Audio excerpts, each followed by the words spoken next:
नमस्कार दोस्तों, आपका एक और नए स्टोरी में स्वागत है।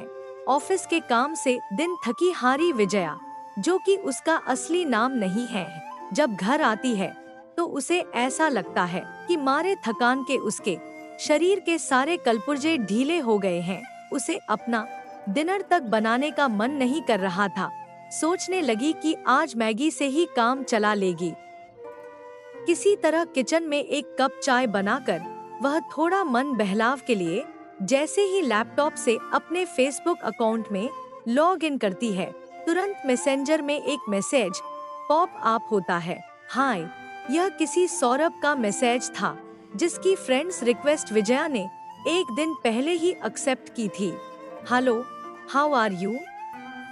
मैं ठीक हूँ और आप मेरी रिक्वेस्ट एक्सेप्ट करने के लिए बहुत आभारी हूँ। जी, मैं भी ठीक हूँ। अरे, धन्यवाद जैसी कोई बात नहीं है। फिर विजया ने पूछा, आपके पोस्ट्स पढ़कर अच्छा लगा, काफी अच्छा लिखते हैं, लेखक हैं क्या आप? धन्यवाद मैम, मेरी पोस्टों को ध्यान से पढ़ने के लिए। बहुत शुक्रिया। जी, मैं शौकिया तौर पर एक लेखक हूँ, वैसे एक प्राइवेट स्कूल का शिक्षक भी हूँ। विजया, आप क्या करती हैं? अरे, पूछना भूल गया, क्या मैं आपको विजया कह सकता हूँ? जी, क्यों नहीं, मैं एक सरकारी दफ्तर में असिस्टेंट हूँ। इस तरह उन दोनों की जान पहचान फेसबुक पर हुई और ऐसे बातों का सिलसिला आरंभ हुआ। परंतु जल्द ही रोज ऑफिस से आकर एक बार फेसबुक मैसेंजर झोंकना विजया की आदत बन गई। वह महसूस करने लगी कि उसे सौरभ के साथ यूं बातचीत करना भा रहा था और संयोगवश उसी समय सौरभ भी उसे ऑनलाइन मिल जाया करता था। उसे वह उन लोगों से अलग लगा जो कि केवल टाइम पास के लिए अथवा किसी और उद्देश्य से लड़कियों से दोस्ती करना चाहते हैं। वह जब भी चैट करता था, बड़े अदब के साथ उससे पेश आता था। अनावश्यक विजया की निजी जिंदगी के प्रति उसने कभी भी कोई कौतूहल नहीं दिखाई थी। साथ ही आवश्यकता पड़ने पर वह उसे नेक सलाह भी देता था। उससे बात करके मानो विजया का दिन भर का थकान मिट जाता था और चित्त को बड़ा सुकून मिलता था। दोनों देर रात तक अक्सर चैटिंग करते रहते, परंतु उनमें से किसी ने भी कभी अपनी शराफत की सीमा लांघने की कोशिश न की। 2 हफ्ते बाद, अच्छा विजया, आपकी हॉबीज क्या क्या है? मतलब कि आप खाली समय में क्या करती हैं? मुझे खाना बनाने का शौक है और थोड़ा बहुत गा भी लेती हूँ। खाना और गाना बहुत ही अच्छा तालमेल है दोनों का। अच्छा, आप बताइए कि आपको पढ़ाना कैसा लगता है? बच्चे तंग नहीं करते क्या आपको? नहीं, बच्चे तो बहुत ही मासूम होते हैं, थोड़ा बहुत शैतानी करते जरूर है, पर मैं अनदेखा कर देता हूँ। वे मुझे बहुत पसंद करते हैं क्योंकि मैं दूसरे टीचरों की तरह जो उन्हें मारता पीटता नहीं हूँ। अब आप भी अपने जॉब के बारे में कुछ बताइए। जी, मेरी वही 9 से 6 तक का जॉब है। डेस्क में बैठकर कंप्यूटर पर काम करना होता है। ढेर सारा टाइपिंग का काम, प्रिंट आउट लेना, फाइल्स बनाना, मेल भेजना, कभी कभी प्रेजेंटेशंस भी तैयार करना होता है। फिर सौरभ ने अचानक पूछा, अच्छा यह बताइए कि आपके प्रोफाइल पर कोई पिक क्यों नहीं है, केवल फूल लगा रखे हैं? यही वह सवाल था जिससे विजया कतराती थी। जी, मुझे फूल बहुत पसंद है, कहकर विजया इस प्रश्न को टाल गई। अच्छा, कोई बात नहीं, बुरा मत मानिएगा, मैंने यूं ही पूछ लिया। सौरभ ने भी इससे ज्यादा पूछना मुनासिब न समझा।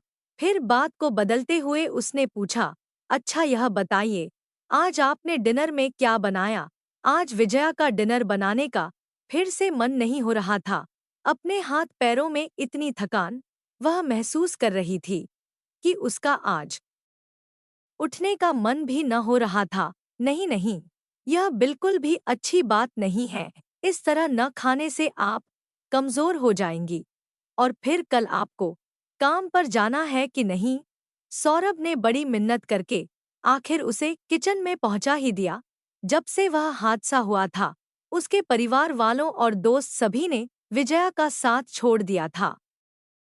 कोई पूछने वाला भी न था उसे, मानो उस घटना के लिए वह खुद ही जिम्मेदार थी। आज बरसों बाद इस तरह किसी ने उससे आत्मीयपन जताया था, तो विजया को बड़ा ही अच्छा लगा।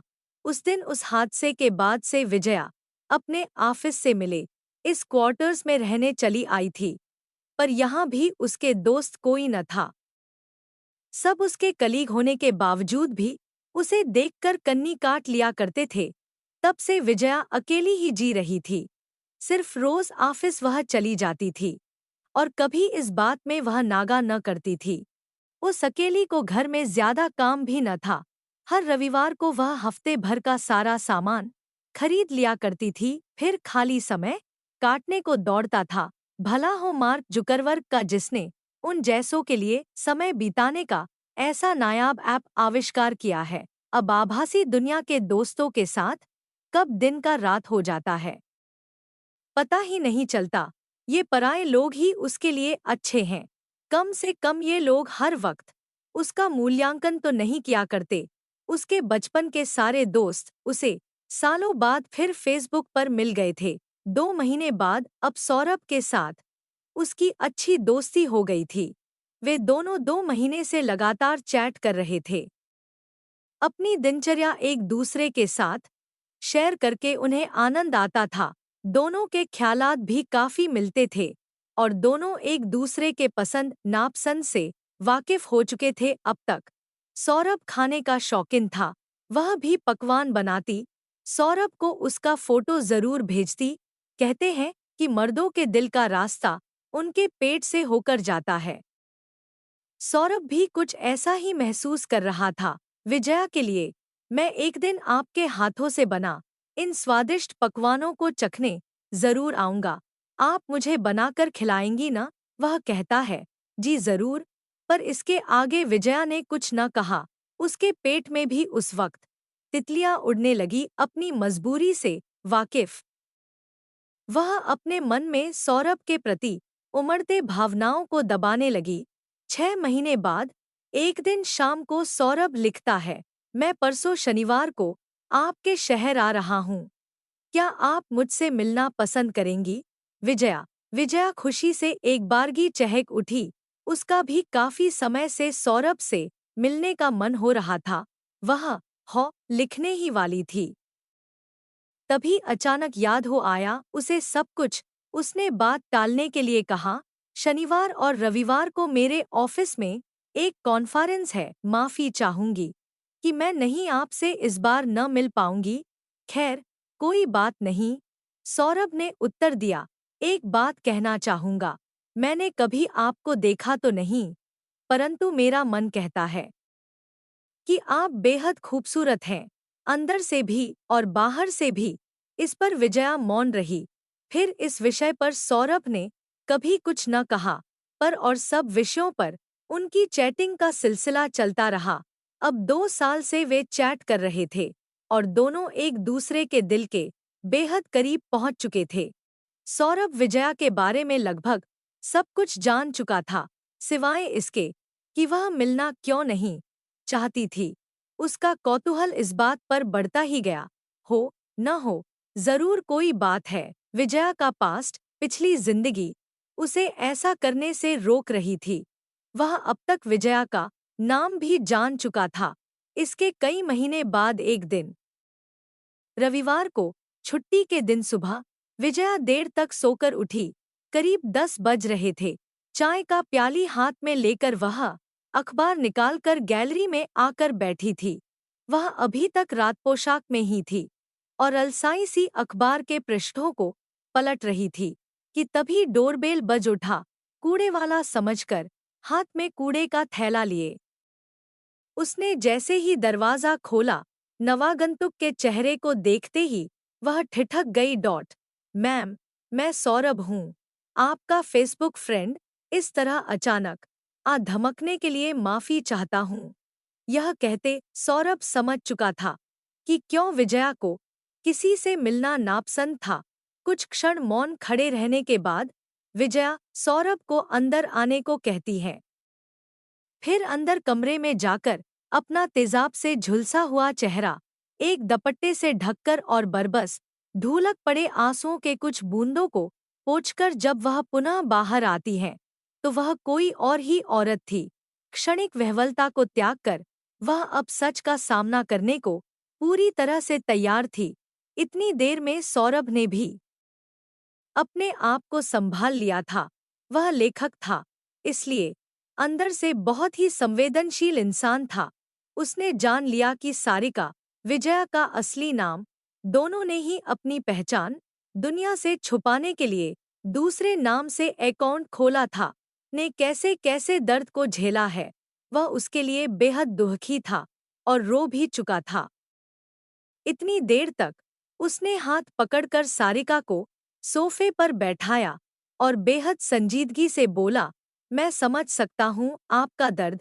सारिका, आप मुझे अपना सच्चा हमदर्द मान सकती हैं। जब सारिका कुछ कहने के लिए अपना मुंह खोलती है तो विवेक, सौरभ का असली नाम, कहता है, कुछ भी कहने से पहले आप मेरा भी एक सच जान लीजिए। फिर वह अपनी पतलून की दोनों टांगों को ऊपर करता है तो हतवाक सारिका अपने विस्फारित नेत्रों से देख पाती है कि उसकी दोनों टांगें नकली है। यह देखकर सारिका जोर से रो पड़ी थी। दोनों में किसी को कुछ भी कहने को न सूझा थोड़ी देर तक। तब विवेक अपने स्थान से उठकर सारिका के बिल्कुल पास आकर बैठ गया। फिर उसका हाथ अपने हाथों में लेकर बोला, इस समय आप जैसा महसूस कर रही है ठीक वैसा ही हाल मेरे दिल का भी है। मैं न कहता था कि आप वाकई खूबसूरत है, अंदर से भी और बाहर से भी। अगर मैं आपको पसंद हो तो मैं आजीवन आपका साथ और ये दो हाथ मांगना चाहता। विवेक के कहने के अंदाज से सारिका हंस पड़ी। फिर दोनों ने एक दूसरे को कसकर गले से लगा लिया। थोड़ी देर बाद विवेक बोला, सारिका, आप तो बड़ी आलसी निकली। घर आए मेहमान को आपने अब तक पानी भी नहीं पूछा, बड़ी चेफ बनी फिरती है। इतना सुनने के बाद सारिका से और बैठा न गया और वह झटपट किचन की तरफ भागती हुई बोली, अभी लाती हूँ। साथियों, अगर स्टोरी अच्छी लगी हो तो वीडियो को लाइक और हमारे चैनल को सब्सक्राइब कीजिए।